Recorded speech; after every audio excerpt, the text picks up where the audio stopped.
Here's what else is happening. Now to Canton, where friends, family, and activists gathered today for the funeral of Frank Tyson.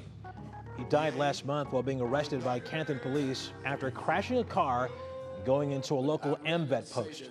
There was a prominent presence at today's service with not only the Tyson family attorney, but attorney Ben Crump, Reverend Al Sharpton, and George Floyd's uncle, all in attendance as well. Our team spoke with those who were there. Kaitor K has more on that in just a few minutes, but our coverage begins with Lena Lai, who takes us inside the funeral at Canton's Hear the Words Ministries.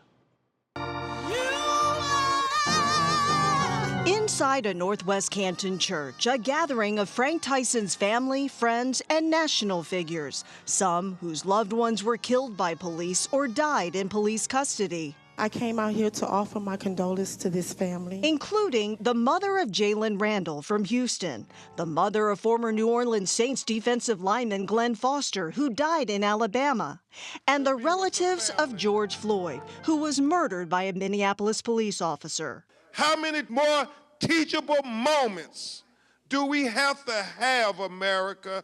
And the most well-known, civil rights activist Reverend Al Sharpton, whose National Action Network presented a $10,000 check for the Tyson family to cover funeral expenses. You see us all as expendable, and we come to tell you that Frank mattered to us. His life had value to us.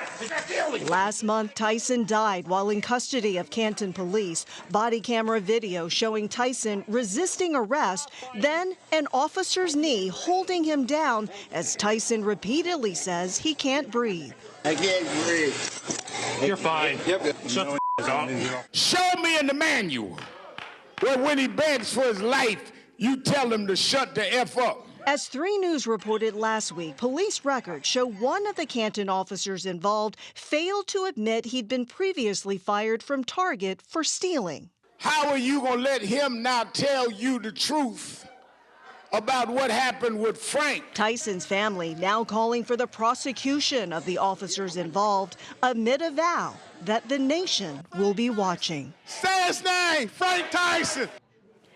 Meanwhile, autopsy results for Frank Tyson will not be released until after the state's investigation into his death. The Canton mayor and police chief both declining to speak until after the investigation as well. Christy? All right, Lena, thank you so much. Now let's go to Kaitor K, who's in Canton tonight, with more from those who were in attendance today. Kaitor, who did you speak with?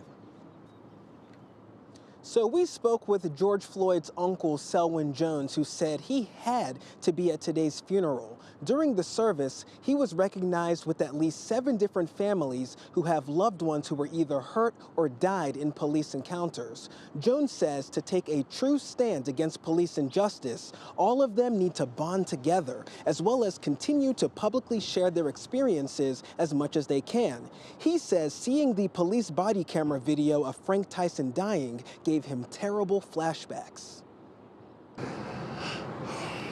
When I saw that video, it brought me back to almost 4 years ago when my big sister's baby boy was hollering, "Don't kill me," hollering for his mother and saying, "I can't breathe." Where's the justice in that? Where's the justice of killing brown and black men continuously, and all men, because you have an opportunity to have a badge or a gun? Doesn't make sense.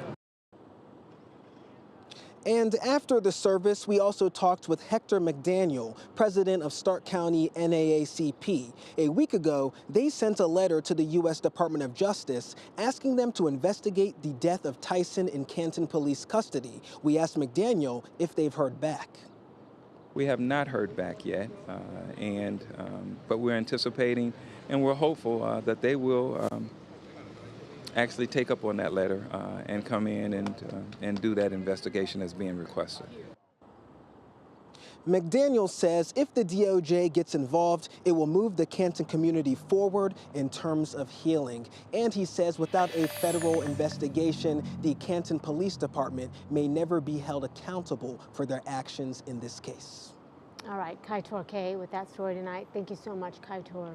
And to hear more from Tyson's family and friends, you can head to WKYC.com. We also have the funeral in its entirety online.